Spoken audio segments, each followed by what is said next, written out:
Nous voilà en présence du chariot, le chariot qui clôture du coup le plan matériel, le plan physique. Et alors c'est intéressant de voir que pour clôturer ce plan, on est face à un être à qui tout semble réussir, en tout cas d'un point de vue matériel, d'accord.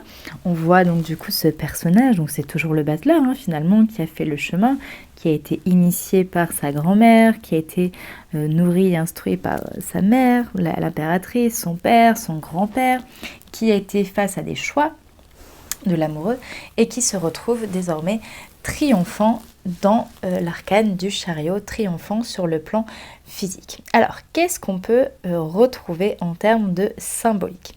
Bon, eh bien déjà, on voit ce personnage, on voit qu'il a une couronne avec des belles dorures, une belle armure, un char superbe, des tissus, le tout est richement décoré. Cela fait un petit peu penser à un arc de triomphe, donc le chariot fera référence aussi à tout ce qui est triomphant. Donc on voit ici que le personnage est le digne fils de l'empereur, c'est un être en gloire qui est aux commandes de son char, donc il commande et il pilote sa destinée.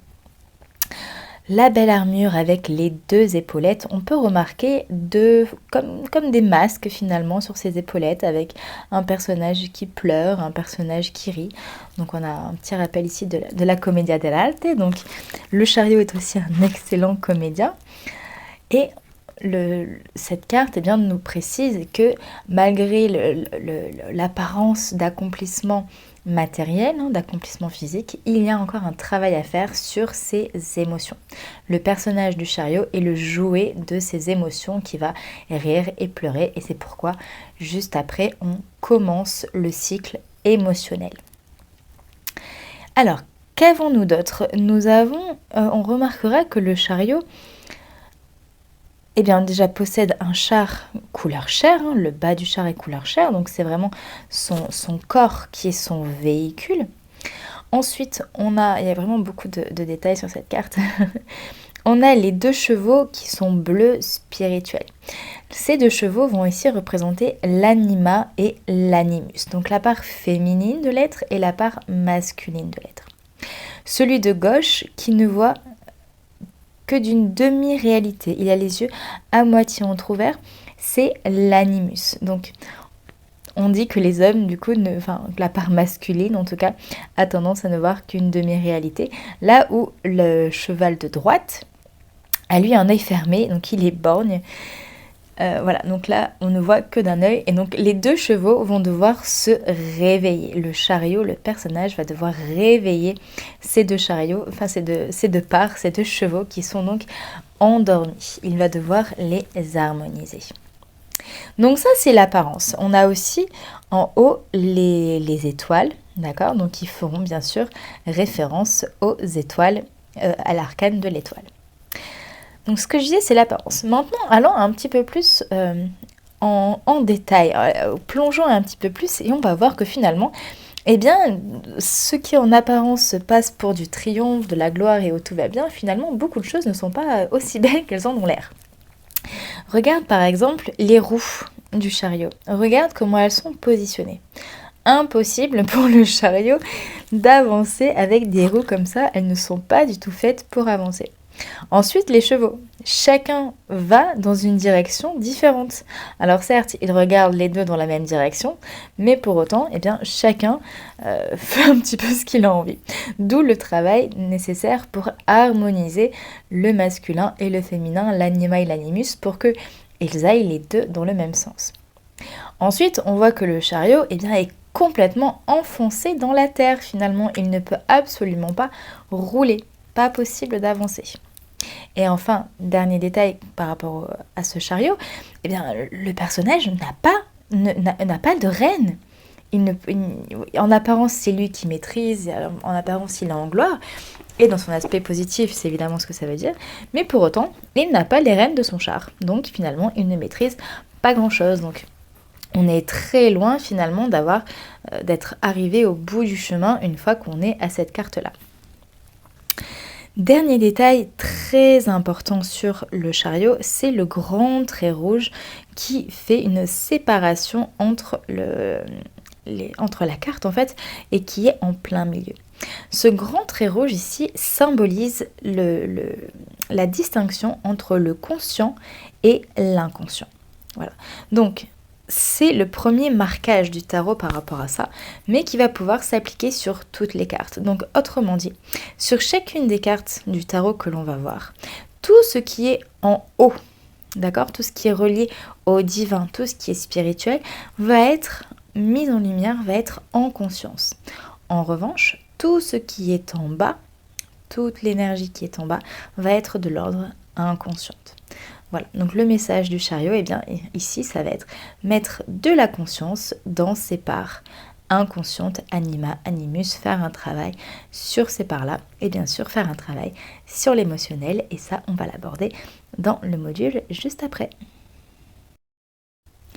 La signification de l'arcane du chariot, arcane 7. Donc c'est une arcane qui est très puissante puisque c'est la fin d'un cycle, la fin du cycle matériel. Le chariot, c'est l'initiable qui commence à faire des expériences. Le chariot, eh bien, c'est l'arcane du triomphe et du succès. C'est un conquérant qui a une personnalité dynamique et qui agit dans le monde pour sa réussite. C'est aussi un artiste, un comédien, une personne de talent qui sait se mettre en valeur pour attirer l'attention sur lui. Mais il doit tout de même faire un travail pour harmoniser les forces instinctives qui l'animent, qui sont représentées par les 2 chevaux, par ses forces spirituelles donc. L'inconscient, eh bien, ce sont les chevaux qui portent en eux l'énergie spirituelle du personnage et qui font avancer le corps, qui font avancer donc le chariot. Mais en réalité, ils ne le font pas avancer, car ils ne tirent pas du même côté, et du coup, il va falloir harmoniser les 2. Pour rappel, les roues ne sont pas orientées dans la bonne direction, donc le char ne pourra pas avancer car il est planté dans le sol. Donc ce personnage à qui tout semble réussir ne tient pas les rênes, donc il ne pilote pas vraiment son char. Conclusion, on a une apparence de réussite, un potentiel de réussite, et on est déjà arrivé aux différents stades de l'apprentissage vu précédemment, mais il reste encore beaucoup à faire. Harmoniser son potentiel, piloter son chariot, prendre à main son instinct, mettre de la conscience dans ses parts inconscientes. La personnalité du chariot. Alors, en général, on a plutôt affaire à un jeune adulte, à une personne qui va être conquérante, fougueuse, courageuse, volontaire, dynamique, une personne qui va être artiste, créative, ça peut être un comédien, un personnage de scène, ça peut également être un militaire ou une personne qui a un lien avec les transports, tout ce qui va être autour de la conduite. En tout cas, c'est quelqu'un qui a une grande énergie, qui est instinctif, qui veut et qui peut avoir tendance à avancer tête baissée et qui montre en tout cas une grande confiance en lui.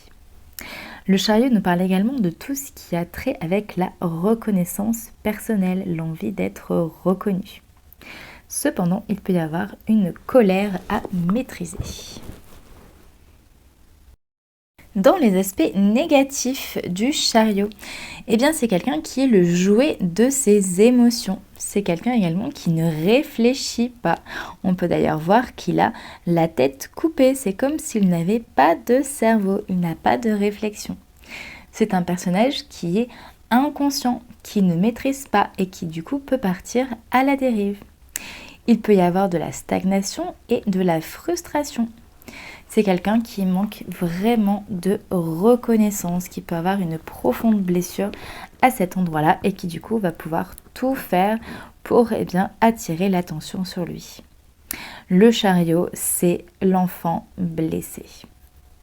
Dans son aspect négatif également, il peut représenter une personne handicapée ou un handicap, une personne en fauteuil roulant. Enfin, ça peut être un pervers narcissique, quelqu'un qui peut avoir de l'abus de pouvoir et dans des cas aussi extrêmement négatifs, il peut représenter une personne qui a subi des abus sexuels, des attouchements ou bien un viol. Les mots-clés du chariot, nous avons le succès, le triomphe, la gloire, l'artiste, la créativité, l'élan, la fougue, la jeunesse et la reconnaissance. Et dans ces aspects sombres, c'est l'enfant blessé, la personne non reconnue qui agit avant de réfléchir, qui a un manque de maturité, qui est le jouet de ses émotions et qui est dans l'inconscience.